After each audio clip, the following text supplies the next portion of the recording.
Naka-neutral pala tayo. Alright, unang test ride natin this 2026. So we're on our way sa Honda Safety Driving Center. Meron kasing test ride event ngayon dun. Hindi ko na iso-surprise yung balak nating i-test ride kasi malamang makikita nyo sa thumbnail eh. Grabe na naman yung traffic dito sa service road. Pero going back doon sa test ride event, ang balak nating ma-test ride sana is yung CB1000 RRR, yung Fireblade. Sana available today. Usually dalawang unit yung pwede mong i-test ride eh. Doon sa pangalawa, iniisip ko yung ano siguro, yung CB1000R Hornet. Medyo matagal na rin kasi nung last nating nagamit yun. And once ko pala na-test ride yun, kaya gusto ulit ma-feel. Ito yung rason kung ba't ayaw akong dumadaan ng service road eh. Laging malala ang traffic dito. Ayan oh. Ay nako. Talagang no choice ka eh. Hindi gawin tong pinagbabawal na technique. Alright, we are here on the Safety Driving Center. Good afternoon. Test ride po. Sige. Thank you.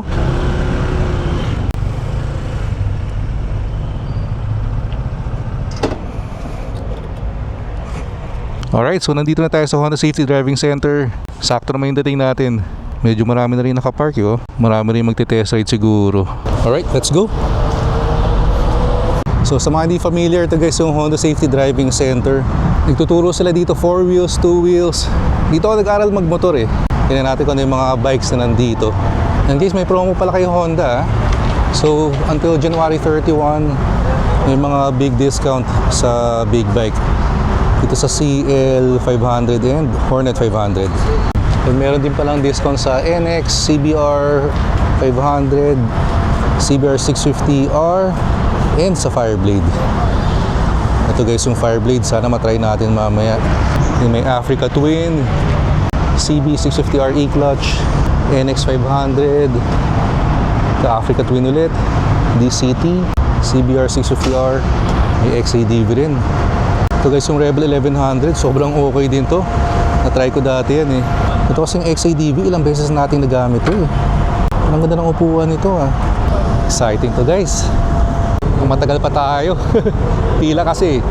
Puntahan muna natin tong Fireblade. Medyo mataas din pala siya. Tiptoe tayo. Pero ang angas ng dating mo dito. Start natin. Kinakain ako guys ha. Hindi ko lang kung asan yung power switch. Alright, so nag-gear up na ako. Unahin natin yung CB1000 Hornet. Medyo marami pa kasi nakapila dun sa Fireblade. Pero magdi-next din naman tayo dun. Dito lang muna tayo para makarami. Ito naman nagamit ko na before to. Nung nilaunch dito sa atin. Dito medyo close sa Z900 ang feels ko dito.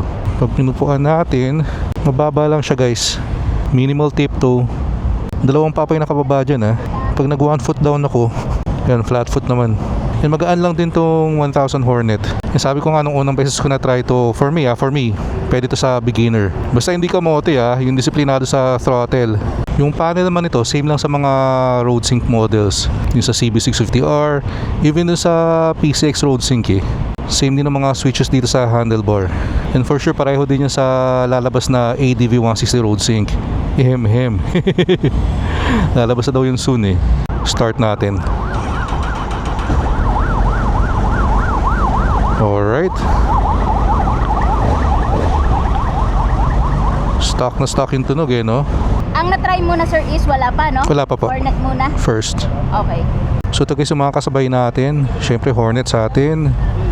May Africa Twin. Ito CB650R, Fireblade, CB, XADV. Halo-halo na guys. Go time na to. Tara. Sir, sa kanya, sundan mo na lang siya. Alright. Kung sa mga nagtatanong pala, hindi quick shifter tong Hornet ha.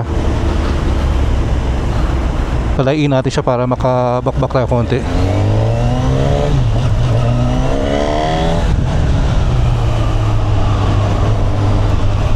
Sarap. Masyado lang maiksi yung stretch dito. Ito ang gusto kong magamit in public.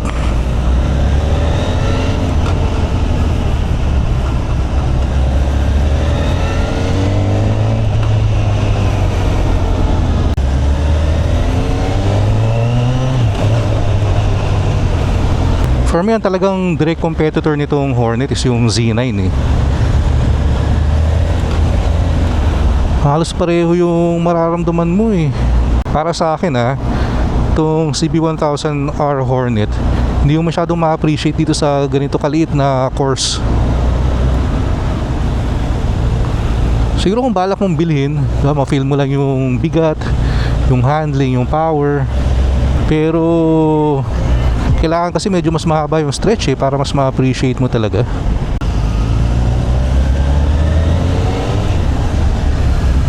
Very sporty tong Hornet.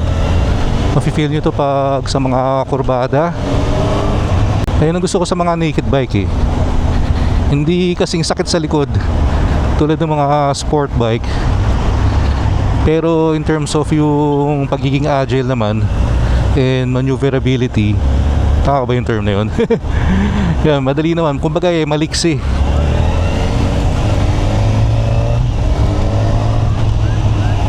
Yun nga lang, iksi talaga ng dito. Stretch. Bibitin kayo. Excited to try ako sa Fireblade. Hindi ko alam kung pareho ng displacement yung Fireblade dito sa Hornet. Kasi parehas namang 1,000. Yung mga kasabay lang kami ngayon nag-aaral din 4 wheels. Unahin natin siya.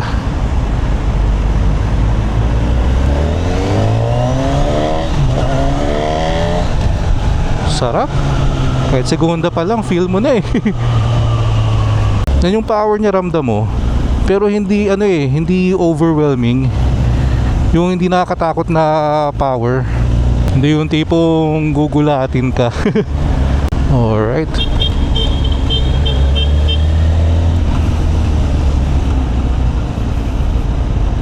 Tapos na tayo guys. Sana next na yung Fireblade. Off engine. Sir, palabas na lang ng mga tabel. Alright, had so much fun dito. Pero time na para sa kuya. Sana next na tayo dito sa Fireblade. Yan, katabi na natin eh. Sir, complete na? Hindi, first pa lang. Anong next mo? Pwede na ba yung Fireblade? Fireblade, yes. Sir, complete na? Yeah, hey. Sige. Ayun, swap lang kami. Sige. Alright guys, dito na tayo. CBR 1000RRR Fireblade. Unang upo. Grabe. Ibang-iba yung posture mo dito. Very aggressive talaga. Yung foot peg mo sobrang atras talaga. Sa dami nang natry ko na ng motor, ito yung pinakayuko talaga ako. Hindi ko alam kung paano in-on to Ma'am, kinakain ako eh. So dito pala yung on sa gilid guys, kinain ako ng Fireblade. Sige sir. Pag i-off dito lang din. Oo, magano naman siya. Pa forward. Try ko nga, ito. Para mamatay yung Oo. Okay na yan. Para buksan. Push button sir. Push lang to. Kasi ito yung susi niya, yes. Push. Okay. Grabe, ang galing. Ibang iba yung panel nito guys. Feel mo yung yung racing DNA. I'm sure adjustable suspension to. Start na natin.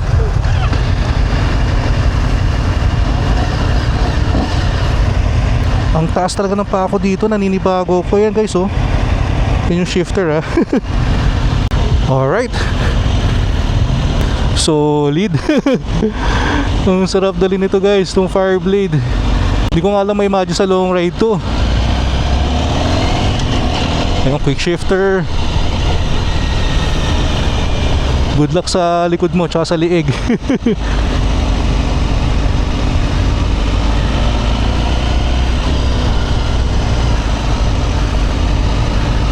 Ngayon pa lang nararamdaman ko na yung liig ko eh. Downshift. Nakagalit siya pag nag-shift ka ng mababa pa yung RPM. So kailangan dito talaga medyo galit bago ka mag-upshift. Ayun Pag mas mataas yung RPM, mas smooth yung shifting niya.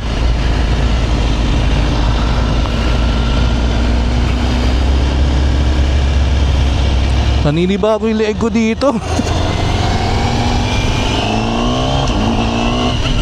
Ganda ng tunog. Full stock pa yan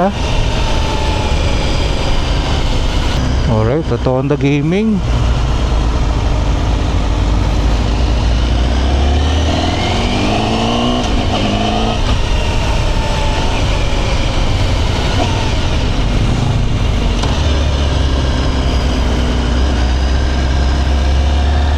In terms of handling, walang bias pero mas maganda dito sa sa Fireblade.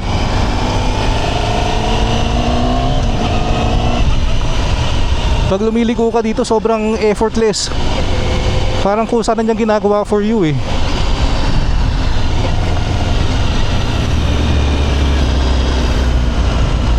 Ayan oh, matik na.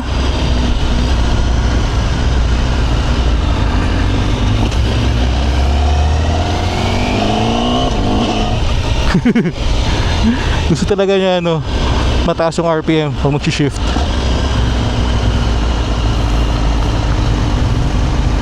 Kung hindi ko nagkakamali, parang may nakita na akong video nito na hanggang 150 ang primera nito eh. O baka lagpas pa.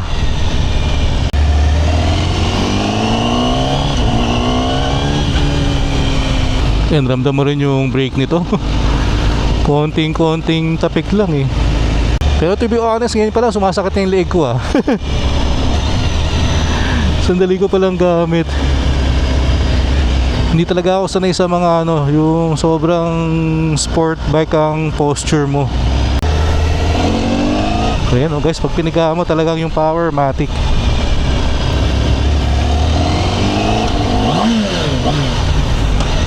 Ka-neutral pala tayo. Akala nila bumomba tayo, lagot.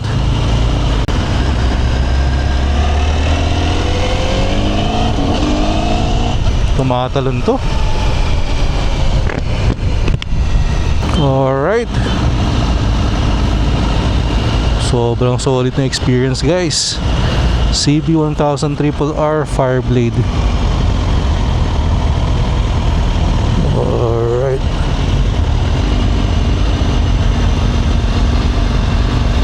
And para i-off to, nakatago pala dito. Ayan o, merong knob. I-forward ko lang. Ayan. Sobrang pogi, sobrang lakas, pero wala eh, sumakit leeg ko. Signs of aging na siguro. Alright, so para sa third and last natin, Rebel 1100. DCT na yan guys. Kaya kung mapapansin nyo, wala ng clutch lever dito. Dito na yung shifting nya, dito yung dagdag, dito yung bawas, ito naman yung neutral tsaka drive.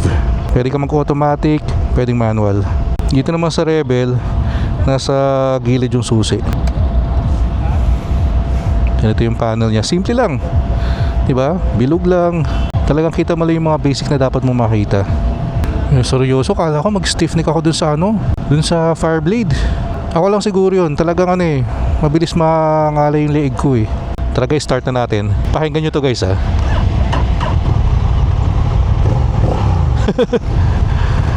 Solid ng tunog eh no. And dito guys, sobrang baba.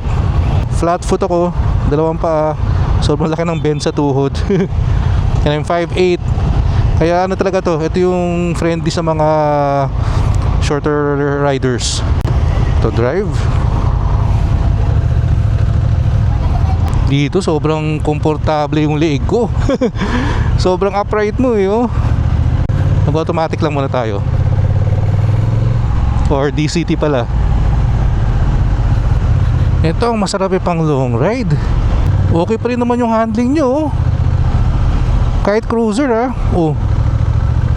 Para lang din ako naka Fireblade eh. Try natin mag manual. Ito.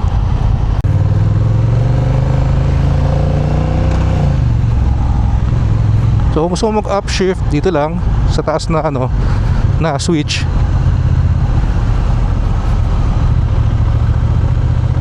Oh, very agile oh. Hindi ako mahilig sa mga cruiser type to be honest, pero itong Rebel 1100 pwede to ah. Downshift. And grabe yung comfort.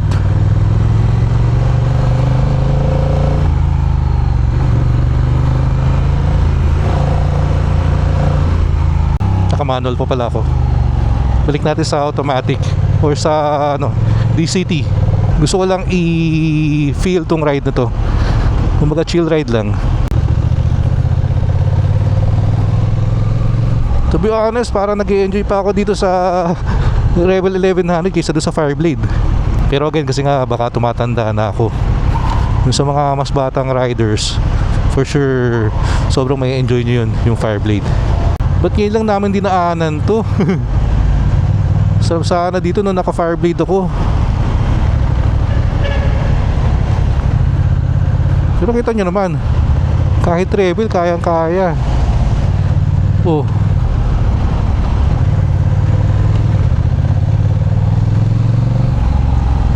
parang hindi cruiser tong dala ko eh.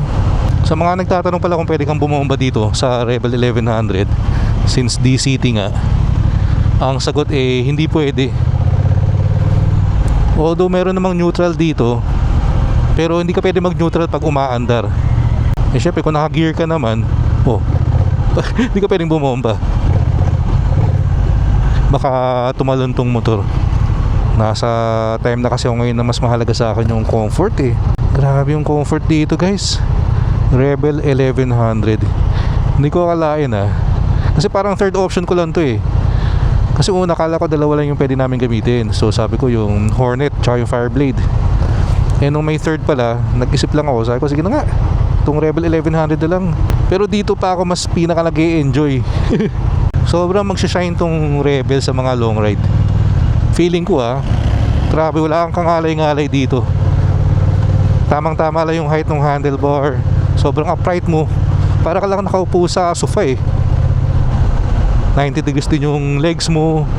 Masarap dala to, yung tipong long ride tapos yung mga kasama mo yung mga naka-sport bike. Pagdating nyo dun sa destination nyo, ikaw fresh na fresh, relax na relax. Samantalang sila malamang kanay-ngalay na. Kaya kung meron kayong chance na makapag-test ride ng Honda Big Bike, make sure na matry nyo tong Rebel 1100. Kayang-kaya ng Rebel yan guys. Isipin mo cruiser bike no, tapos ito ka agile. Uy, babalik na kami. Sobrang enjoy ako dito sa Rebel. Ito yung favorite ko for the day. Grabing comfort.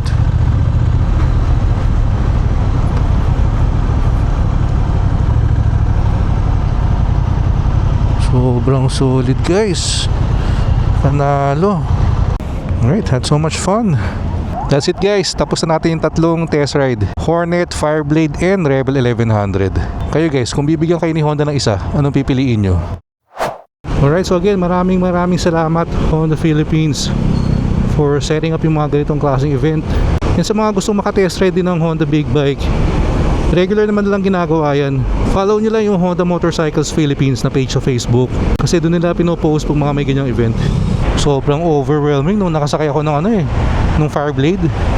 Kaso kala ko mag-stiff neck ako. Talagang sumakit yung leeg ko. Pero again, hindi naman porket ganun yung experience ko ganun na sa lahat.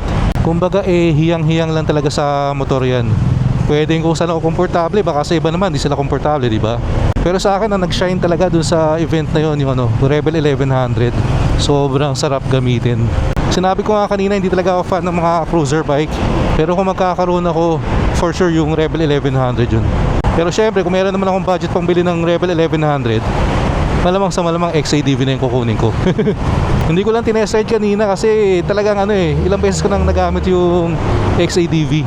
So gusto ko munang gamitin yung mga bihira ko lang magamit, or hindi ko pa natatry. Like yung sa Hornet, second time natin ngayon. Yung sa Rebel 1100, second time din natin. Tapos yung sa Fireblade naman, first time. Excited ako makita yung panel ng Hornet dito sa ADV. Matunog ngayon sa social media na malapit na raw lumabas yung ADV 160 Road Sync. Pag nagkataon, sobrang tindi ng hype nun. Ang dami talaga naghihintay nun Ang dami nga nagme-message sa akin from last year pa na may budget to sila pang bili ng ADV 160. Pero hinihintay talaga nila lumabas yung Road Sync version. Kasi nga last year sa Indonesia nilabas na yun. And nakala ng lahat, kahit ako, nalalabas din sa atin last year. Kaso hindi. Pero hopefully soon. Malay natin this month na, di ba? Kaya pag lumabas yung ADV 160 Road Sync, PM nyo lang ako kung may offer kayo dito kay ADV. Pag-isipan natin yan. Syempre kung mayroong good offer, why not, di ba? Para makabili tayo ng Road Sync. Kung wala naman, okay lang din. Gusto naman ako dito kay ADV na. So kung gusto nyo pala yung mga ganitong klaseng content, favor na rin guys, kung hindi ka pa nakasubscribe, please click the subscribe button below and like and share the video. So guys, maraming salamat sa mga sumama sa pasyal natin today. Sana na-enjoy nyo yung 3 tinest ride natin. And kita-kits tayo sa next one. Ingat kayo lahat palagi. Always ride safe. Peace out.